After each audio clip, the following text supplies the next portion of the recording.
اعوذ باللہ من الشیطان الرجیم بسم اللہ الرحمن الرحیم السلام علیکم ورحمۃ اللہ وبرکاتہ۔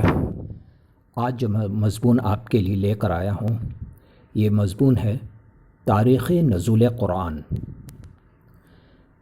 اس پر تقریباً اتفاق ہے کہ قرآن کریم کا تدریجی نزول جو حضرت صلی اللہ علیہ وسلم کے قلب مبارک پر ہوا، اس کا آغاز اس وقت ہوا جب آپ صلی اللہ علیہ وسلم کی عمر مبارک 40 سال تھی۔ اس نزول کی ابتدا بھی صحیح قول کے مطابق لیلۃ القدر میں ہوئی ہے، لیکن یہ رات رمضان کی کون سی تاریخ تھی اس بارے میں کوئی یقینی بات نہیں کہی جا سکتی۔ بعض روایات سے رمضان کی 17ویں، بعض سے 19ویں اور بعض سے 27ویں شب معلوم ہوتی ہے۔ اب تاریخ نزول قرآن کے بعد میں آپ کو بتانے جا رہا ہوں کہ سب سے پہلے نازل ہونے والی آیت کون سی ہے۔ صحیح قول یہ ہے کہ حضرت صلی اللہ علیہ وسلم پر قرآن کریم کی سب سے پہلی جو آیتیں اتری وہ سورہ علق کی ابتدائی آیات ہیں۔ صحیح بخاری میں حضرت عائشہ رضی اللہ تعالی عنہ اس کا واقعہ یہ بیان فرماتی ہے کہ حضرت صلی اللہ علیہ وسلم پر نزول وحی کی ابتدا تو سچے خوابوں سے ہوئی تھی۔ اس کے بعد آپ کو تنہائی میں عبادت کرنے کا شوق پیدا ہوا، اور اس دوران آپ صلی اللہ علیہ وسلم غار حرا میں کئی راتیں گزارتے اور عبادت میں مشغول رہتے تھے، یہاں تک کہ ایک دن اسی غار میں آپ صلی اللہ علیہ وسلم کے پاس اللہ تعالیٰ کی جانب سے فرشتہ آیا، اور اس نے آپ صلی اللہ علیہ وسلم سے سب سے پہلی بات یہ کہی کہ اقرا، یعنی پڑھو۔ حضور اقدس صلی اللہ علیہ وسلم نے ارشاد فرمایا، میں پڑھا ہوا نہیں ہوں۔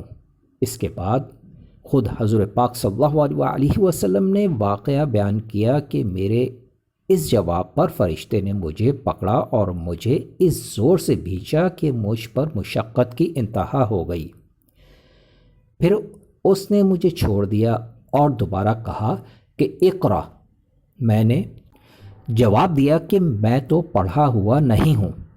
فرشتے نے مجھے پھر پکڑا اور دوبارہ اس زور سے بھیجا کہ مجھ پر مشقت کی انتہا ہو گئی۔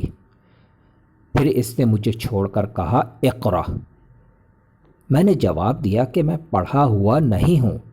اس پر اس نے مجھے تیسری مرتبہ پکڑا اور بھینچ کر چھوڑ دیا۔ پھر کہا اقرا بسم ربک الذی خلق، خلق الانسان من علق، اقرا وربک الاکرم، جس کا ترجمہ یوں ہے،